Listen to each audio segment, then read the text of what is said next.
In this WrestleTalk news, there are apparently more Vince McMahon allegations coming out soon. Women backstage in WWE are a touch unhappy, an update on Bayley's return, and more. Subscribe and enable notifications to always on for daily wrestling news videos. Support WrestleTalk!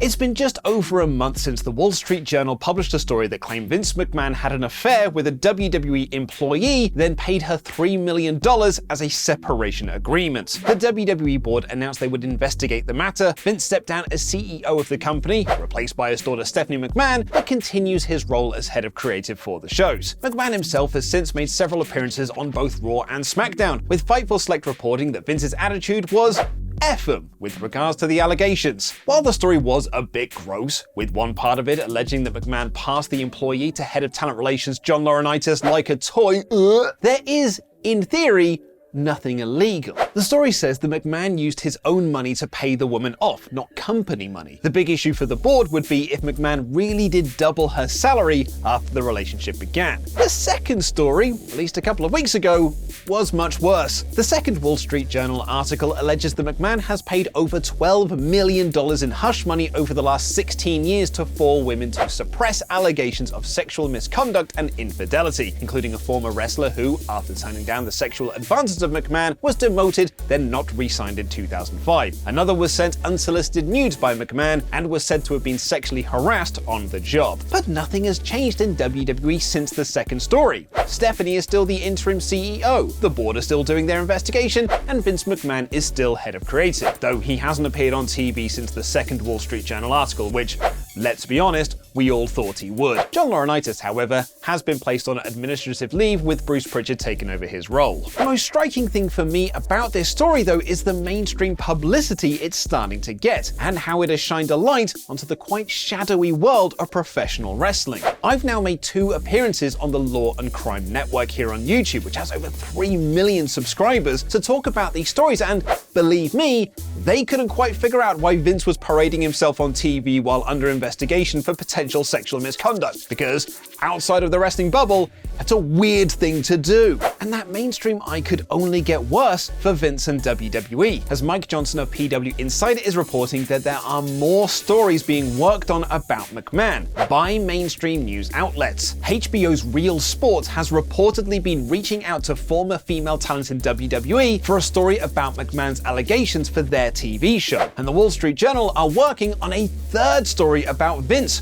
which is expected to be released in the next couple of weeks. They have also been trying to connect with former female wrestlers who worked for WWE. But do you think any of this will make a difference? Do you think that a third story from the Wall Street Journal or HBO's Real Sports giving it further TV coverage will actually push Vince out or speed up the investigation? Let me know in the comments down below. But when it comes to the current female talents in WWE, there's also frustrations over that pesky old creative. Thank you for your support on Patreon. Oh hi, that Danish Mark, and the Shield Maiden, the Zornice. Get your own Patreon shout out here on the WrestleTalk news over at patreon.com/WrestleTalk.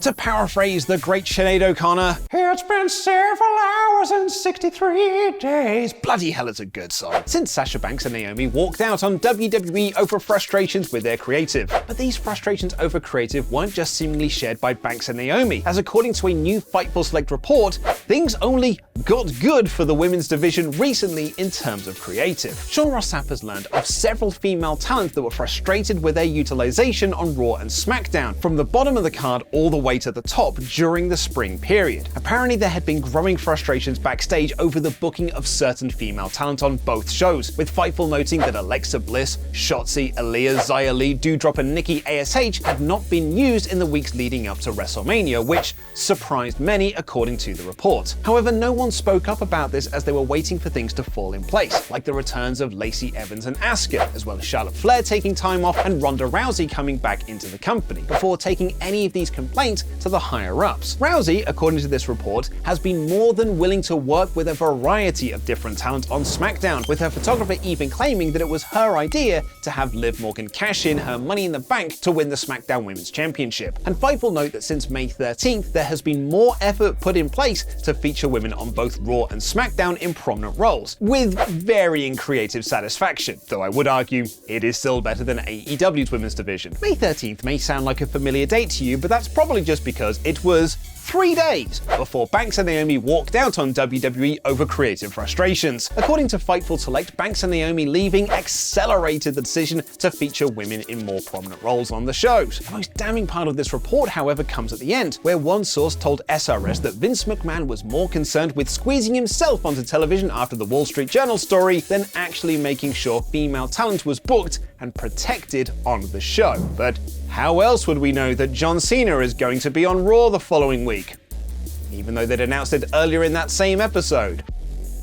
And 2 weeks prior to that, Vince McMahon had to be there. Another bit of news that might further accelerate the wild idea of putting women on TV in prominent roles is the return of Bayley. It had been reported that Bayley was training for her in-ring return at the Performance Center in Orlando a couple of weeks ago, and a new report from Mike Johnson, a PW insider, is claiming that she is currently scheduled to be in Nashville for SummerSlam. Johnson doesn't state whether Bayley is making her return at SummerSlam, just that she will be there. Bayley herself has seemingly addressed this rumor on Twitter, pointing out to fans that they should respect the injured, and when someone made a joke tweet about a source confirming to them that she will be attending a Paramore show later this year, Bayley responded, "Well, there's one true rumor. Bayley might not be the only star returning soon, as Kevin Owens is reportedly set to be on Raw tonight for a KO show segment, according to Fightful Select. Owens hasn't been on WWE TV since June 26th, when he was pulled from his match against Ezekiel for a spot in Money in the Bank. Fightful note that while Kevin Owens is scheduled for tonight's Raw,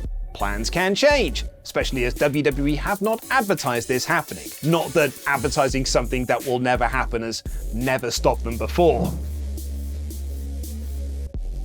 Switching over to news outside of WWE now, and it was reported over the weekend by Cassidy Haynes of Bodyslam.net that former ROH champion Michael Elgin was arrested in Japan before he was scheduled to make an appearance at Pro Wrestling Noah. Noah announced that he would no longer be at the event, and Haynes is reporting the reason for that is because Elgin was arrested for stealing protein powder and was sat in jail at the time of the show. Haynes reports that Elgin could face up to 5 years in prison unless a deal was reached, and even then, he would be deported back to Canada and never allowed in Japan again. This is the second arrest for Elgin in a year, as he was arrested last July for violating a protection order filed by his ex-fiancée. Elgin was also accused of misconduct during the Speaking Out movement of 2020 and was fired by Impact Wrestling as a result. Elgin has since denied the story on Twitter, saying that he was not charged with anything, nor was he sat in jail. He was instead heading back to Canada to be with his family following the passing of a family member. He also notes that he's flying first class, which doesn't seem like deportation.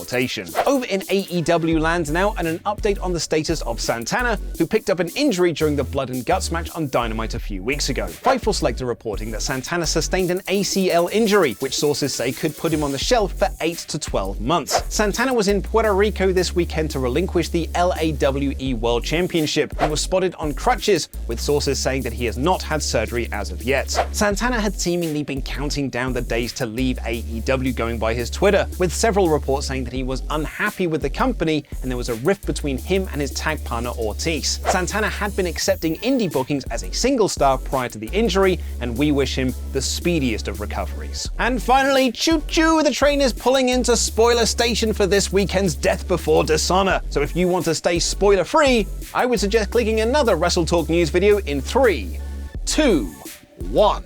It was announced on last Friday's Rampage that Jonathan Gresham would defend the ROH World Championship against Claudio Castagnoli in the main event of Death Before Dishonor. However, Gresham has filmed a match for an episode of AEW Dark, which is set to air over the next few weeks, and he did that taping without the ROH World Championship, which would indicate that Castagnoli is winning the title. However, the taping of that match could air this week, which would be ahead of the Ring of Honor pay-per-view.